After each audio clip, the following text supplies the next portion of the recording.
Okay, Derek. So before you joined Aller, you were a user, right? And I think I would be remiss if I didn't use the Aller phrase that I think we're trying to drive home now, and that's find your next best customer. But you were finding your next best customer as a user before you came to Aller, right? Correct. Yes, I was using Aller for a little bit. Well, not a little bit, a lot of it before I had actually joined the company. Two reasons though. One, as a salesperson, I was using it to do some competitor analysis of companies Mhm. I was already prospecting into to find other companies that look similar to them. Right. So say, all Totally. right, if I'm following Pepsi, who are their competitors? Who were, who else? Yep. Cokes, right? Look-alike Whatever. Look emotions. alike, right? It Yeah, just makes right. sense. And then having all that intelligence at hand so when I could speak to them, right? All the Right. latest, the firmographic data, all the news. I was prepared for conversations. And, any good salesperson does prep before they go out there, right? Right. Right. So I used it for that. Additionally, I was using it on a personal level for tracking stocks. Oh, that's right. You did say that. That's right. Yeah. To get So tell me the more about that. So, not that we need to make this about trading, but was that something you were doing inside the trading stocks, like yeah, building like your wealth creation and all that good stuff? the Yeah. wealth creation, right? I think just like many people do, they dabble in that type of, personal investing, Right. right? Right. And again, you need information, Right. right, to make some sound judgments. And Risk analysis and whatnot. Yeah, Yeah. Aller provided that information, so I could see what was going on in real time with some of those companies that I was, dabbling in Very building good. my wealth. And you get those insights, those alerts right away. You know what I mean? So I thought that was pretty powerful. So I was using it twofold. Nice. Very good. Yeah. Well, there you go. So there's all kinds of use cases there. And, I've used Aller myself a ton, and the teams I've worked with have used it considerably. Love that it has the freemium model where you can kind of Hmm. dabble for free a little bit. But then the paid subscription in having it even integrated, been there, done that, and Yeah. tremendously useful. On that account level insights, it's more important right now than ever, I think, to avoid false positives, particularly around account selection. So Yeah. having a tool like Owler, I mean, we got to plug Owler here up front and make sure Appreciate that it. we're clear on that. But you weren't always in the role that you're in now as your current Marketing. head of marketing, Hmm. but you weren't in that role when you came to Owler. Can you talk about the inflection point of coming to Owler and then being promoted to the role you're in now? Yeah, so I was working in sales on Aller. I joined Aller to help them build their advertising proposition. Millions of people use Aller, and brands were coming to us to ask, how can we integrate into your newsletter, that newsletter that sends you information about the companies you're following?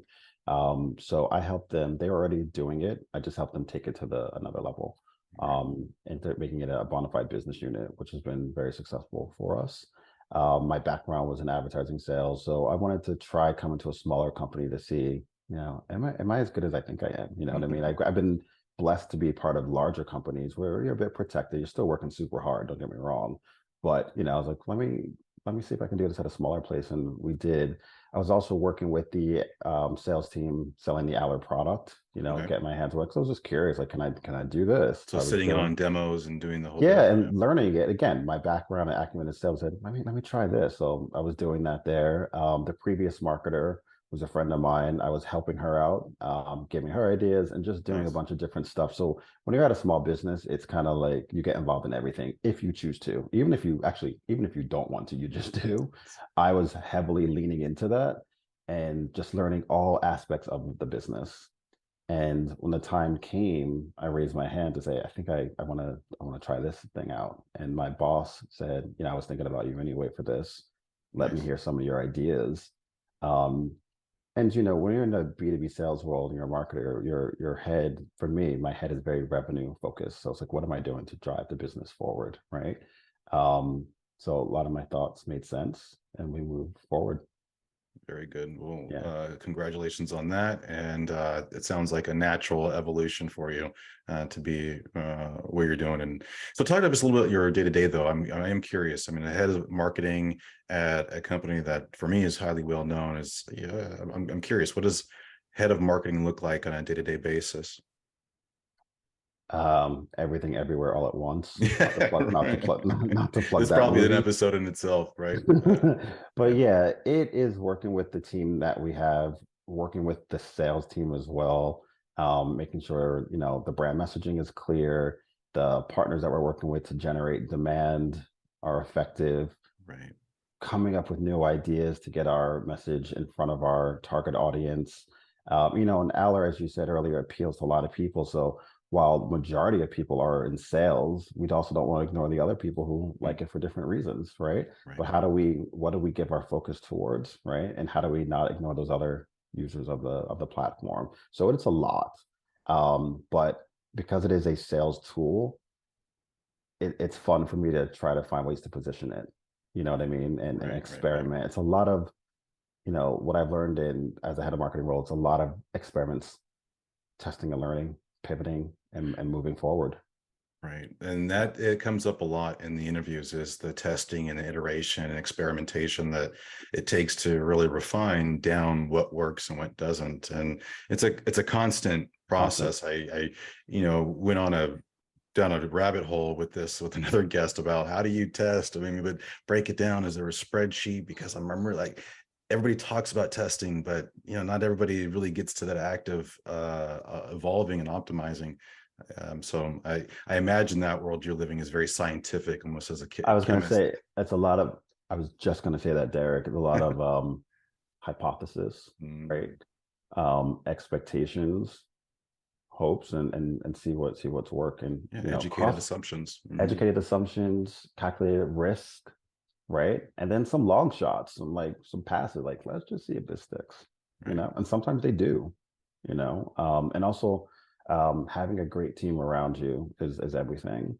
Um, we were acquired by Meltwater over a year ago, so they're a bigger arm, and it's been great to lean on them. Very nice. Well, speaking of the team, it's a great segue. One of the things that we're here, or the thing that we're here to talk about, is diversity in sales. Mhm. And so, talk to me about the team that you have now and how diverse it might be. Our team is diverse. um, Owler in general was a very diverse organization. When I joined that, I noticed it. Um, and I mean diverse from the whole spectrum, Right, right, right. Hmm. not just Not just race, race, right? gender, to people from different countries. Absolutely. Um, and now with, COVID, us working remotely, people all over this country, right? You know what I mean? So the pool was wider to find different people. It has definitely Um, facilitated that. I think that you're right. Absolutely. Yeah. Hmm. Yeah, we were a company based in San Mateo, Silicon Valley. So, when we were not remote, there's a lot of people from the Bay Area. Now we're seeing people from all over the country, which is really exciting, right?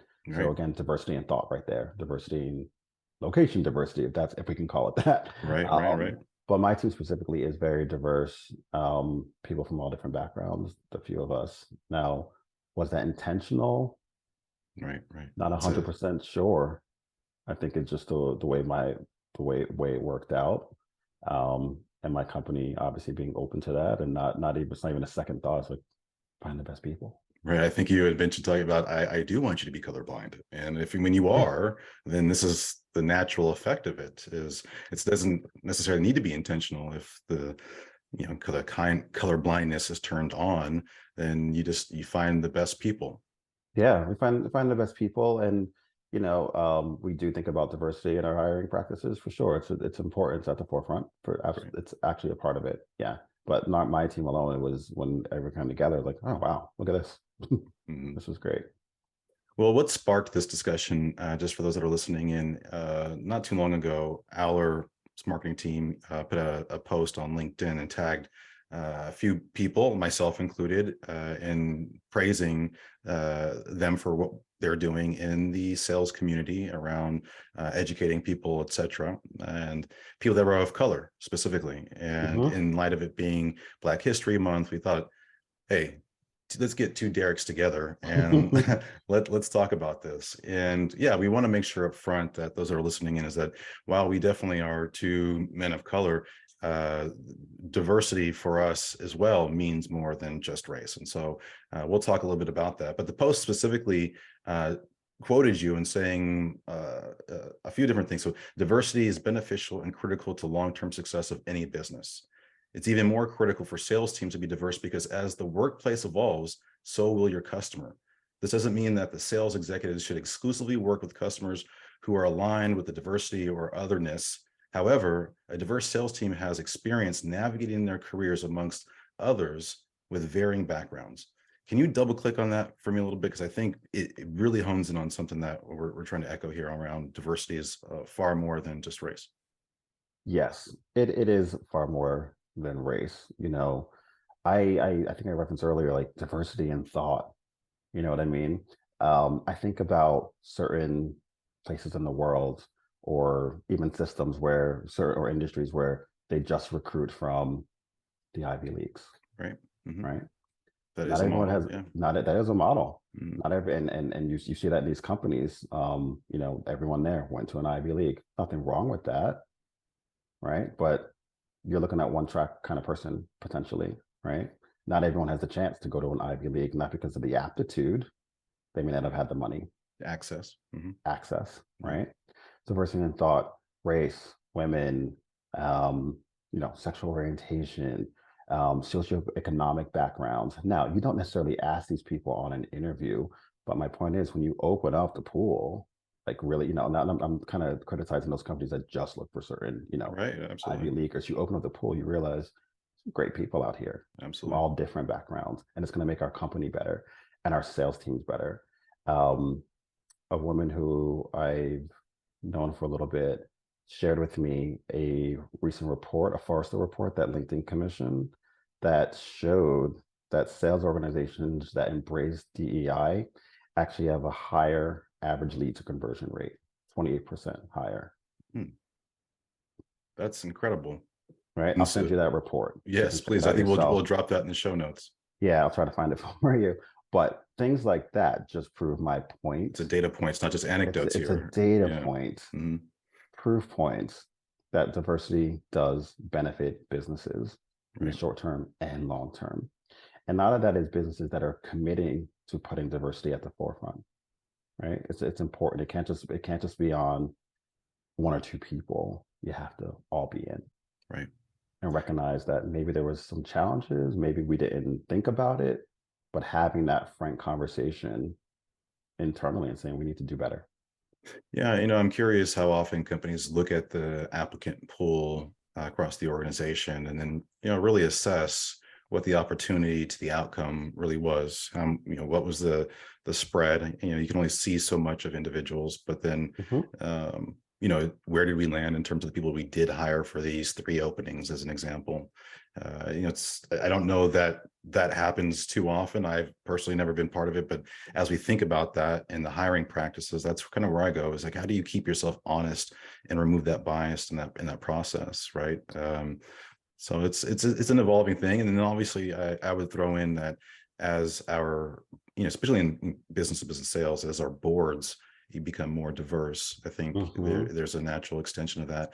One thing that, and again, it comes back to navigating life and the skills that you acquire in that process. And you were talking to me a lot about that offline in terms of, and that's what I take from your quote a bit too, is that as we have experiences navigating our careers, right? As someone who's a diverse person, you have to navigate your career differently than someone who's not a minority, Well, it's all I've known, right? right? Right. It's all I've known. I'm very much used to being the only black face in the class, Mm-hmm. or the dorm, or a company. Conference room. Yeah. Yeah. Right. I'm, Mm-hmm. I'm used to it. So navigating this is not new to me. It's as natural to me as anything else. It's literally all I know. Right. And many people like me, it's all they know too, right? And it's translating that skill into driving revenue. It's like Into how driving success. connecting I those. know how to engage with different people, Right. Exactly. right? I also studied multiple languages throughout my life. I've lived abroad Talk by about that. You choice, spent right? 9 years in London, and that I was did. that was eye-opening, I thought. Yeah, I spent 9 years in London. Left my job in New York and said, I'm going to go to England. I went to Europe in college in like a study abroad type program in Okay. Spain, and just fell in love with my travels around Europe and said, someday I'm getting back there. Right. And I did. I went over there. Working in London was definitely different than working in America. Positive and negatives, but mostly positive, I would say. Otherwise, I wouldn't have stayed for 9.5 years. Right. Um, but it was definitely an experience, and I think about diversity over there, how it's handled, and what I saw and experienced was different than what I saw in America. That could be a whole nother segment as well, but it We'll is double click different. on that. I mean, the opportunity, uh, opportunity ceiling or perceived ceiling here versus London. Can you talk about that? Yeah, in terms of the ceiling, I definitely felt that for people of color in England, there was a lower ceiling, Hmm. Hmm. if that makes sense. Yeah, I mean, I mean, they have a few thousand years on us. I believe, that's that culture there is far more developed, and I'd say some of the cultural norms are far more ingrained. The United States is still a Yeah, relatively young country. Mm, yeah, definitely. Maybe lower ceiling wasn't the right term. I'm sorry about that. I think for Black people, from what I saw over there, I didn't see as many people in senior level roles okay, as I did in America. And I have friends who are Black who have moved to America from England and have said that I think there's more opportunity for us here, that's a good call out. you That's a great know. call out. Yeah, So I misaligned when I said lower ceiling, but I think it's how you look at it. yeah. But I did notice that over there. Now, it didn't stop me from trying to excel, you know what I mean? Trying to break through as best I can. But it was just something I noticed. I'm not saying America's got it right either. I think we all have work to do, Clearly, yeah. So I right? agree with, yeah, and it's not going to be something that's going to be fixed quickly. No, And I don't know that fix is even the right term. I think there's a certain level of uh, inequity that you probably experience in every region, and it's unfortunate. It is a reality, and but we make strides to get as close to the middle as we can. Right. right. And if I can continue on for a bit about England, is not just about color, but I'm also an American. Uh, Well, I'm also different, right. right? I'm from a different nationality to people there, good or bad at how you look at it. It's another point of differentiation that makes me stand out yet Hmm. again. And I'm not someone who runs from things like this. I kind of just bulldoze in. You like it, you like it. Embrace You it. don't, move Mhm. on. I'm not changing. You know, Right. Right. I Right. can't physically can't. This is the package. Yeah, and getting comfortable in your skin and just pressing forward. I know for me in my career was something I had to adjust to at some point. And I felt though when I kind of came to that realization that, I'm going to bring my full, authentic, whole self to what I do. And for me, I think it real catapult my career. It helped me be more comfortable in my surroundings. For so long, you kind of stand out, and for me, grow up in that environment. Where you're the only black face in the office in the company, and it happens frequently. You start trying to conform, or maybe I did, and I realized that it wasn't about that. I didn't need to conform as much. And when I embraced my full authentic self, I just leaned into it and like take it as it is, and stop worrying about what they thought about me so much, and realized a lot of this was in my head. Then, I think things kind of took off for me in a lot of ways there. So I'm glad you're open with us about this. This, is definitely something that can be inspiring to those that are of a minority or marginalized class that want to see folks like us in positions like what you have. Right. It is possible, and you're speaking out about it is obviously commendable. I do want to go back a little bit further, if I can. Mhm. You grew up in New Jersey to very young parents, you had told me, and who Mhm. defied the odds. Tell me Yeah. about how their careers, or how they impacted your career, I should say.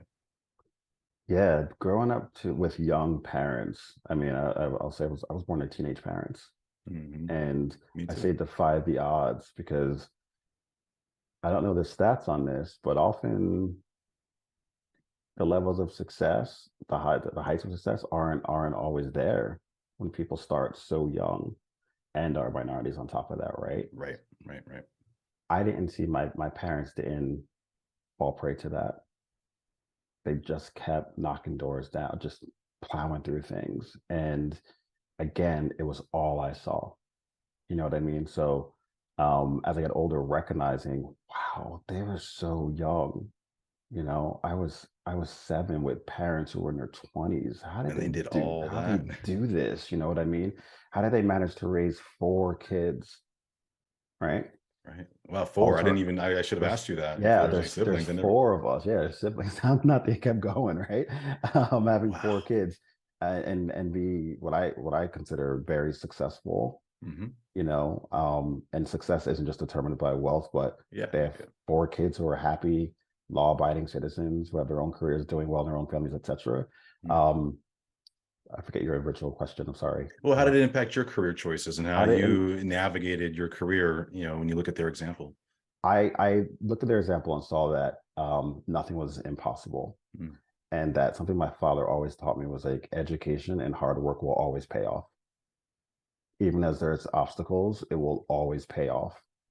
And hard work, he was kind of an old school guy. Hard work would be like showing up early, staying late. It Right. will First always one pay in, off. last First one one is, out. Yeah. and these are old tactics that they work. It makes sense. So I had that in me. As a kid, I had jobs. My first job, I was 12 or 11, doing something. All And right. they always built that work ethic in me to get things to do it on your own. And the pride you get from achieving things on your own, financially and even professionally, knowing that you did that. No one gave you a handout.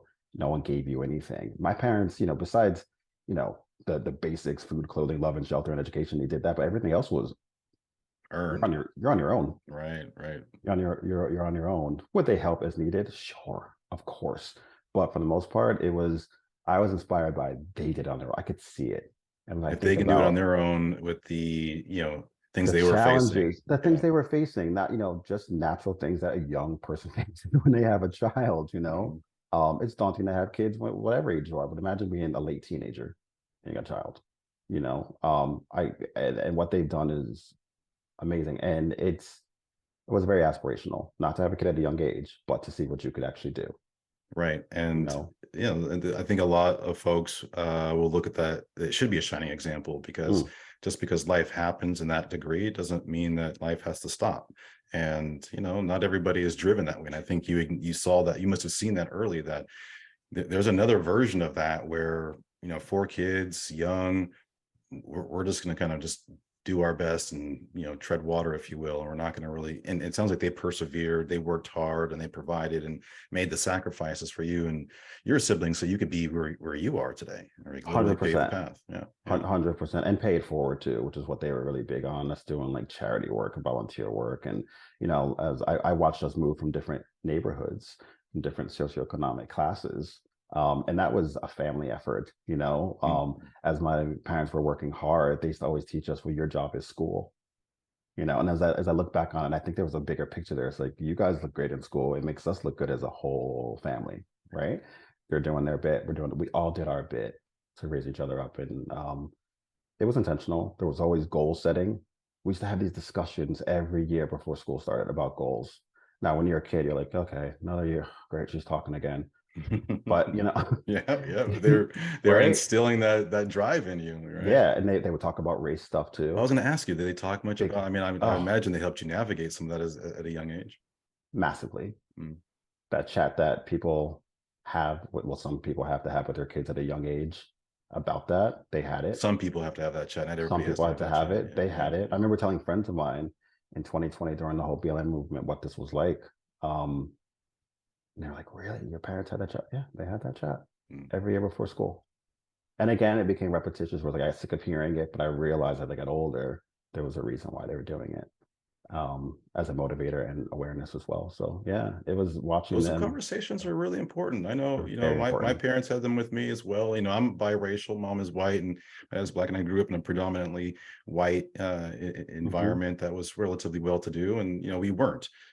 So those conversations were pretty regular. And Dad was always, look, be mindful, but don't be bitter, and Exactly. be aware of it. But at the end of the day, like, you're going to make yours on the merit of what you do Hmm. and how you perform. And, it sounds like that's kind of a message I would imagine you echo as well. Absolutely the same message. And it was important. But yeah, back to your question, watching my parents' growth was super inspiring and important for me to see. And others around us saw it too. Mm. Cousins, friends saw it and recognized it. Like, look what these guys are doing. Wow, look at that. And so, because this is a sales oriented podcast, you Mhm. after, you did get into sales at some point after you're a waiter through college Yeah, and, uh, I was always advertising selling. sales you had mentioned. So talk about your lessons of, selling. It doesn't need to be necessarily around the diversity angle, but, looking at sales then and looking at sales now, what are your thoughts? I think I was always in some form of sales and marketing, Hmm. even if as far back as a kid. If I wasn't selling something door to door to someone, like something for Boy Scouts, I remember selling these candles or these chocolate bars or something like that, right? Right. Yeah. Or working with schools theater to help them put on events. I was always doing it. It was a natural progression. I think back to my parents, I think their ambition for me would probably do something with law because I love to argue, and I think a lot of parents see, doctor, lawyers, those types of professions as the one you should go for, not thinking that, there's money to be made in sales and it's quite a career too, Right. just as Right. lucrative as those other jobs. Right. So I knew I had an idea of where I wanted to go, despite what I was being told in my head I should do, which was Wall Street was another one to do that. So I tried Well, that yeah, too. you mentioned the trading earlier, so I imagine there was an Yeah. aptitude for that. Yeah, I studied finance in college and started to do that and realized I really want to do the sales bit. I think that's sales and marketing. That's my strength. Connecting with people, getting Right. to know people, building relationships, and making revenue from it. Well, this has been highly enlightening. Where should people go if they want to connect with you or learn more about Owler? So you can find me on LinkedIn. I'm not on many other social channels. Very good. Aller.com as well to learn more about the Aller platform. There's resources on there to learn all about the platform and connect with us on there if you want to take a demo. Just saying, if you want to go in there. Your team Um, helps facilitate those programs and those exactly. forums. Yeah. We'll take that, and you can say you heard about Derrick if you want. But LinkedIn's a great way to reach out to me at any given time.